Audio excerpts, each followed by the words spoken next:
Hi, welcome back to my channel. My name is Ayana. I'm a licensed massage therapist. I own a spa here in Tallahassee, Florida. And in this video, we're talking about the top mistakes I made when I first graduated from massage school. So let's think of this as me talking to my younger self. I don't want you to make these same mistakes. So we're gonna go ahead and get started with number one. But first, please go ahead and like this video, subscribe to my channel if you enjoy content like this, and let's just hop into the video. Okay, so the first thing that I want to talk about, the first mistake, I have some notes right here actually, is underpricing myself. So this is actually really embarrassing if I really think about it, but when I first started, I underpriced myself completely.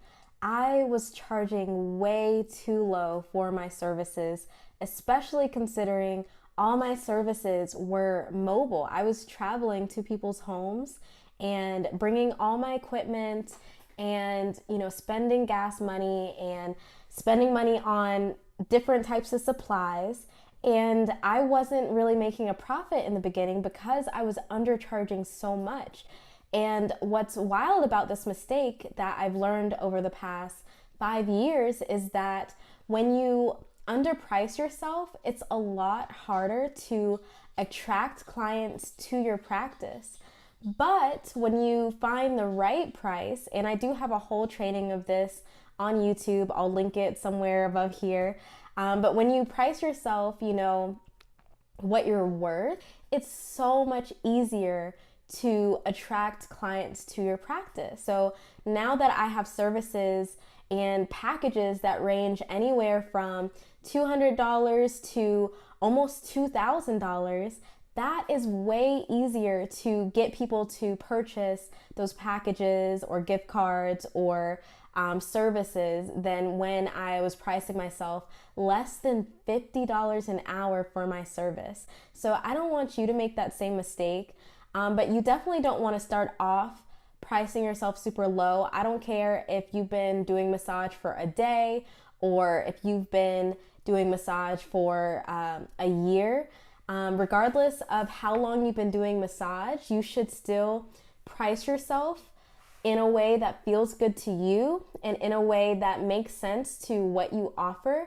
Because remember, you have a license, you have education, you have training, and there are people out there who are willing to pay you what you're worth. So don't underprice yourself, don't lowball yourself, because people see that and then they wonder what is wrong with the service because it's priced so low. So the second big mistake that I see massage therapists make is overworking. So I really want you to understand what your limits are when it comes to doing massage, because as you know, it's a very strenuous field and we're on our feet, we're exerting a lot of energy, and we're also dealing with emotional energy and the type of energy you can't really see when it comes to working with other people. So we're exerting so much energy, so you just need to know what your limits are. When I first started and I was working at a spa, I was working like 37 hours, 38 hours, and that is way too much. And I had coworkers who were doing like 40 hours, sometimes more than that, just to pay their bills and make more money because we were being underpaid at that same time. So understand what your limits are and how you're going to take care of yourself when you start working full time. Don't be like me and work 37 hours when you just get out of massage school or have, multiple jobs. There were times where I had like 2 jobs and was working like day and night and going to school and just doing too much. So don't do that when you're a new massage therapist, because that's going to really make you burn out. Make sure that you're not overworking yourself and have a steady regimen that you can keep up with and isn't going to exhaust you at the end of the day. Okay, so the next biggest mistake that I see massage therapists make when they first get started is you don't have a community. You're not keeping up with your network. You don't have other people that you can talk to who are massage therapists, body workers, estheticians, other people in this industry. And that's a problem because you need to keep a good community, support system, people who understand this field. I know for me having a community now means that I have people who will refer me for the special service that I offer, which is lymphatic drainage. And we also trade massage. So I don't really have to pay for a massage. I just trade with other body workers. We can go to continuing education events together and share information and share what's working and what's not working in our businesses, and just share our experiences, which is super, super valuable. So even on my channel, I've created a community of other body workers you could talk to. I'll leave a link down below to the Facebook group that we have. So when I started my business, I connected with another massage therapist who also started their spa. They had a different spa than me, and we actually put each other on each other's websites. So on her website, in her booking site, she linked my business because I offered something that she did not offer, and I did the same. I linked and referred other clients to her for services that I didn't offer. So you just never know what type of connections or collaborations you can make with other massage therapists. You really don't want to be a lone wolf in this industry. You really want to stay connected and have accountability partners and just people that you can talk about your experiences with, if anything. Next is not having a plan. If you don't have a plan for your career, then you're either going to stay stagnant and stuck and then not jump into getting out there and starting your practice. So really think about, okay, a couple years I'm going to work at this spa to get experience. Then maybe I want to branch off to start my own business. This is what the business is called. These are the different things that I want to do with my business. Just be organized and plan like how you want to do your career. There's so many avenues out there for massage therapists that you don't even realize sometimes until you're actually out in the field. But you need to have a plan. You need to think about what you want to do your years as a massage therapist.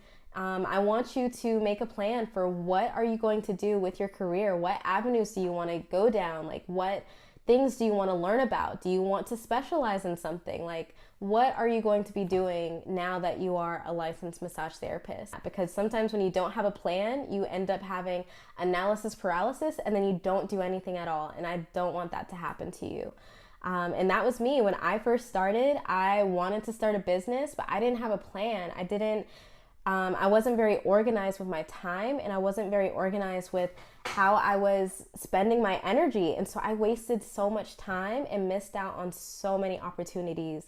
But the second time around, I gave it my all. I had my plan, and I also had my community. I wasn't underpricing myself. I wasn't overworking, and it worked out and took off. So I want that to happen for you as well. The last thing, okay, so this is probably the biggest mistake that I see massage therapists make.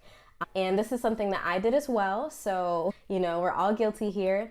But the biggest mistake I see massage therapists make is that they won't invest in their career. They won't invest in their business. They won't invest in leadership, guidance, things like that. And there are so many different perspectives on this.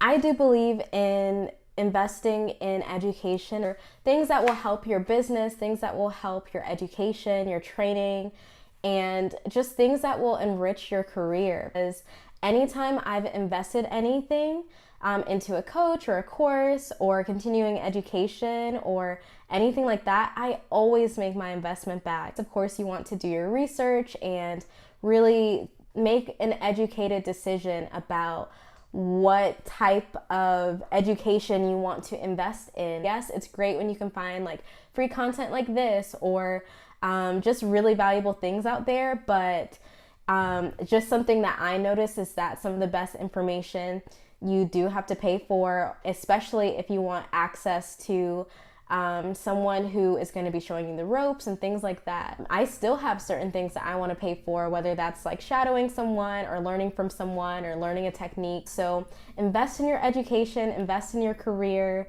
and not even just invest money, but invest time, which we all know is just as valuable as money. Time is even more valuable than money. So those are the biggest mistakes that I see massage therapists make that I don't want you to make. I will put some links down below to some free resources for you. If you enjoyed this video, please go ahead and like and subscribe.